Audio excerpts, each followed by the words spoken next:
Your problems are not your identity, they're your opportunity to demonstrate your strength in silence. Imagine for a moment that you're carrying a backpack. Inside this backpack are all your problems, your struggles, your doubts, and your fears. Now, picture yourself at the base of a mountain that you must climb. The journey ahead is steep, challenging, and will test every fiber of your being. Would you go around asking random strangers to carry your backpack? Would you stop every fellow climber to tell them how heavy your load is? Or would you adjust the straps, straighten your back, and begin your ascent with quiet determination? Welcome, everyone. Today, I want to talk about something that might challenge your instincts in this age of oversharing and constant connection.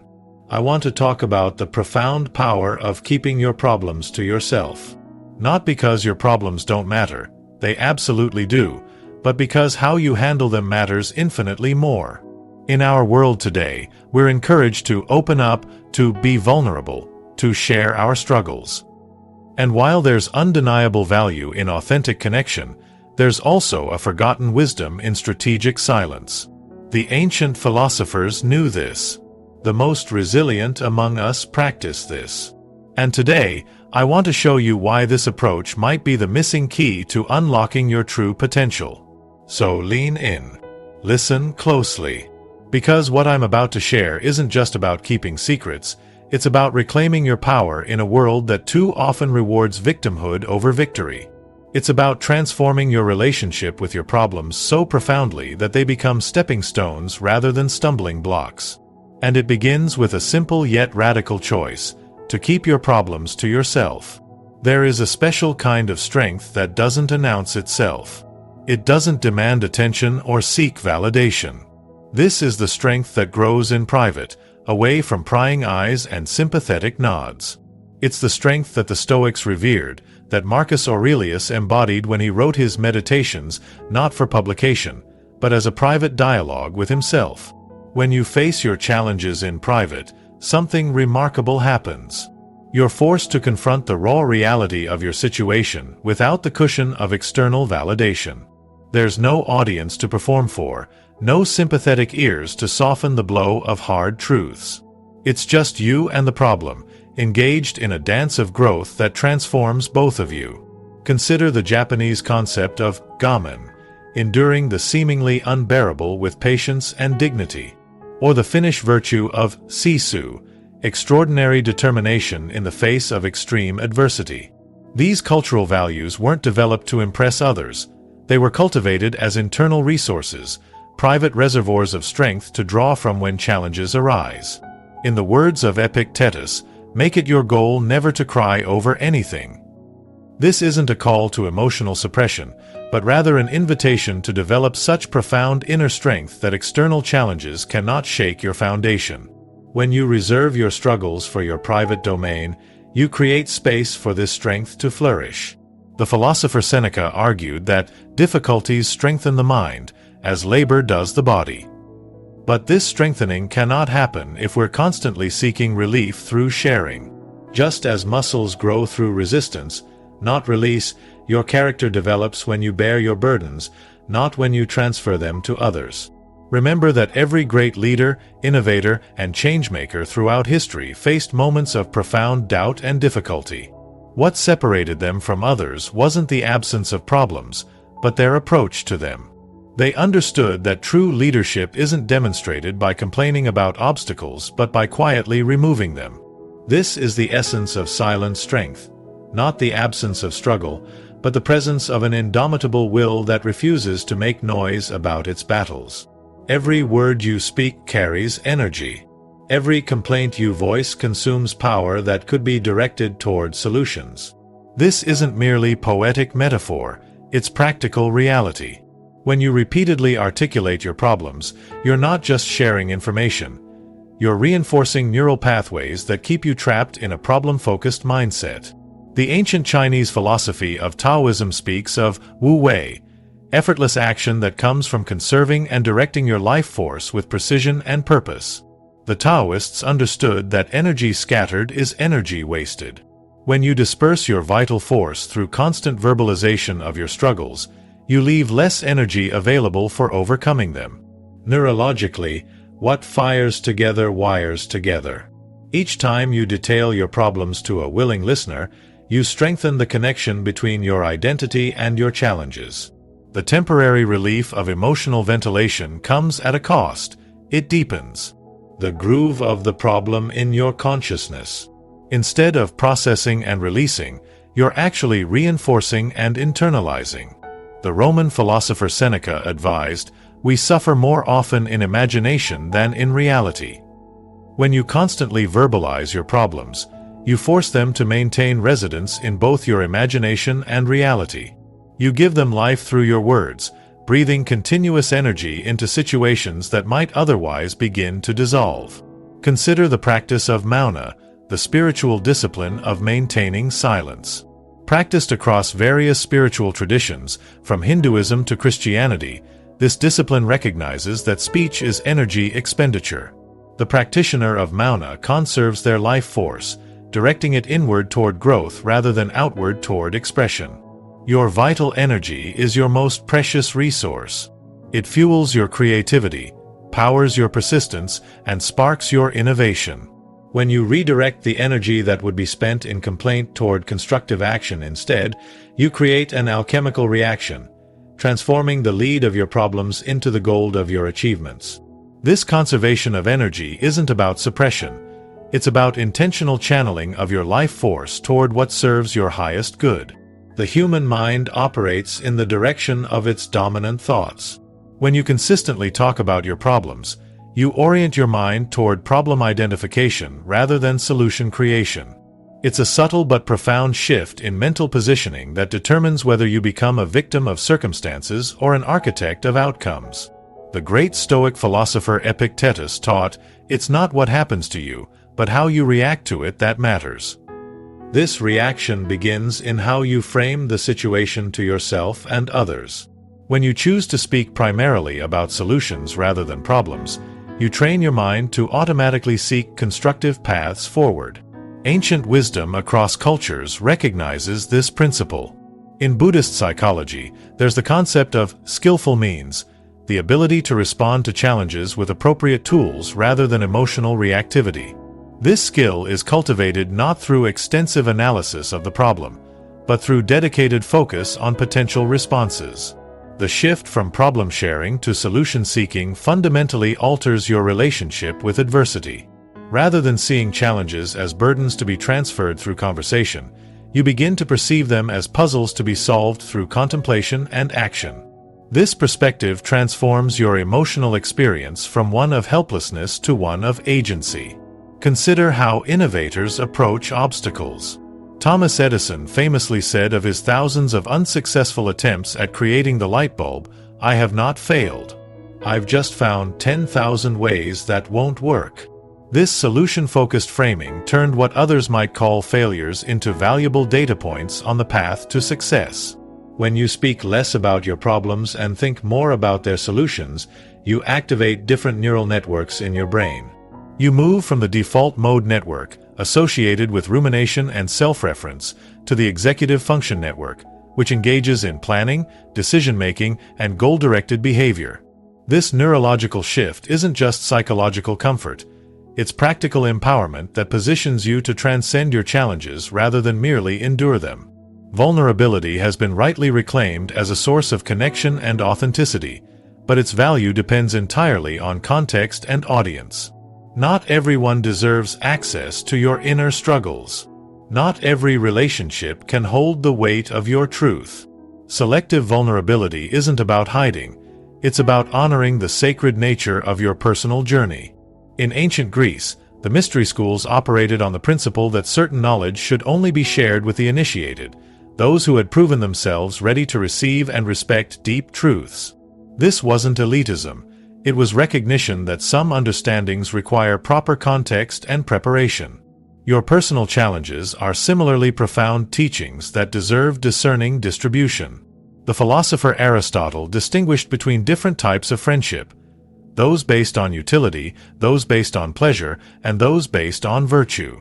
Only in the last category, friendships of virtue, did he advocate for true openness.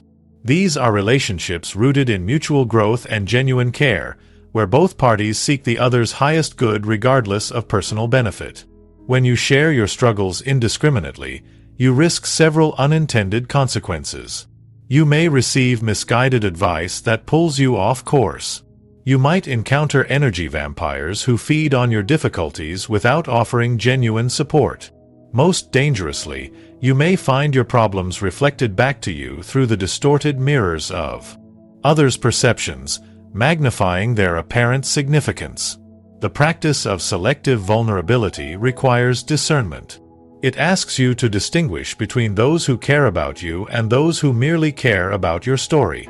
It demands that you recognize the difference between constructive support and emotional tourism. This discernment protects not only your energy but also the purity of your process. Remember that even the great spiritual teachers throughout history, from Buddha to Jesus to Prophet Muhammad, had inner circles with whom they shared deeper teachings. They understood that intimacy has levels, that trust is earned, and that wisdom includes knowing when to speak and when to remain silent. Your personal challenges are profound teachers. Be intentional about who you invite into their classroom. How others perceive you isn't merely about reputation, it's about effectiveness. When you maintain composure in the face of adversity, you communicate a fundamental truth about your character, that you are bigger than your circumstances. This perception shapes how others relate to you, trust you, and follow your lead. The ancient Stoics practiced what Marcus Aurelius called the art of acquiescence, accepting what cannot be changed with dignity and grace. This wasn't resignation but recognition that true power lies not in controlling external events but in commanding one's response to them. When you demonstrate this capacity, you distinguish yourself in a world where emotional reactivity is the norm. Research in leadership psychology reveals that teams instinctively look to leaders for emotional cues during times of uncertainty. When you refrain from broadcasting your problems, you create psychological safety for those around you. Your composure becomes a shelter under which others can find their own strength. This isn't deception, it's responsible stewardship of the emotional atmosphere. The ancient Eastern concept of saving face is often misunderstood in Western contexts as mere pride. In reality, it reflects a sophisticated understanding of social harmony. By maintaining dignified composure even when struggling, you preserve not only your own social capital but also protect the emotional equilibrium of your community. This isn't self-aggrandizement but social responsibility.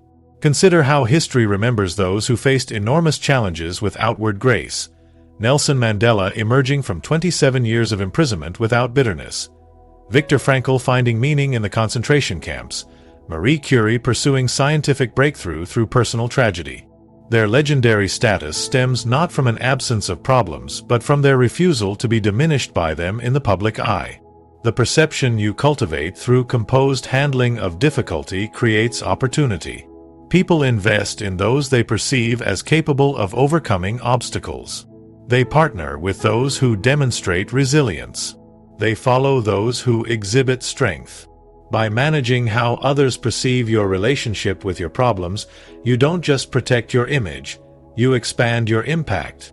At the heart of keeping your problems to yourself lies the transformative practice of self-reliance, the capacity to draw from your own inner resources when facing life's challenges.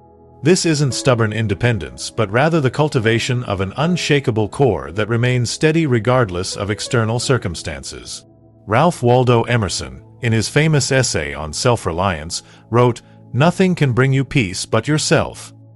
This profound truth recognizes that while external support has value, ultimate resolution must come from within.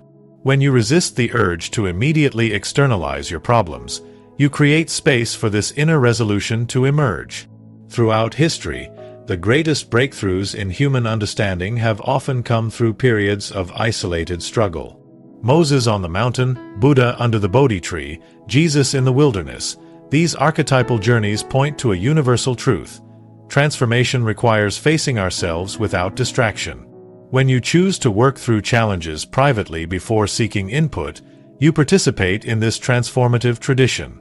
Self-reliance builds psychological muscle. Just as physical strength develops through resistance, mental fortitude grows when you bear your own weight. Each time you successfully navigate a difficulty without immediate external support, you reinforce your capacity to face future challenges with confidence. You develop what psychologists call internal locus of control, the empowering belief that you influence your outcomes. The Bhagavad Gita teaches, "Lift yourself by yourself, don't degrade yourself, for you are your own friend and you are your own enemy." This ancient wisdom acknowledges the dual nature of our relationship with ourselves. We can be either our greatest ally or our greatest obstacle. When you practice solving your own problems, you strengthen the alliance with your higher self. This doesn't mean never seeking help. Rather, it means developing discernment about when external input truly adds value versus when it merely delays your own necessary growth.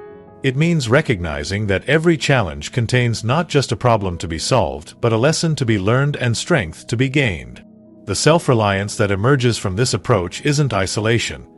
It's integration of all your capabilities into a whole that is greater than the sum of its parts. As we reach the end of our time together, I want you to consider a powerful truth. Your problems do not define you. How you handle them does. The practice of keeping your problems to yourself isn't about denial or suppression. It's about reclaiming the sacred space of your personal growth from a world that too often treats struggles as spectacles. When you embrace silent strength, conserve your vital energy, focus on solutions rather than problems, practice selective vulnerability, manage perceptions thoughtfully, and cultivate self-reliance, you don't just solve problems. You transform your relationship with adversity itself. Remember that the oak tree grows strong not by being sheltered from the wind, but by being challenged by it. The most powerful among us aren't those who have never struggled. They're those who have struggled meaningfully, purposefully, and often privately. I challenge you today to consider what might change if you treated your challenges as sacred teachers rather than burdens to be shared. How might your perspective shift if you viewed problems not as punishments but as invitations to demonstrate your capacity for growth? What could happen if you reclaimed the power that disperses each time you rehearse your difficulties to others? The ancient philosophers knew what modern psychology confirms. Resilience isn't inherited, it's practiced. And that practice begins with the conscious choice to face your challenges with dignity, handle your struggles with intention, and transform your problems through the alchemy of purposeful silence. I believe in your capacity to do this. I believe in your inner strength. And I believe that your greatest victories may be the ones the world never sees, the private triumphs of spirit that change not just your circumstances, but your character. Thank you for your attention and presence today. It's been an honor to share these ideas with you.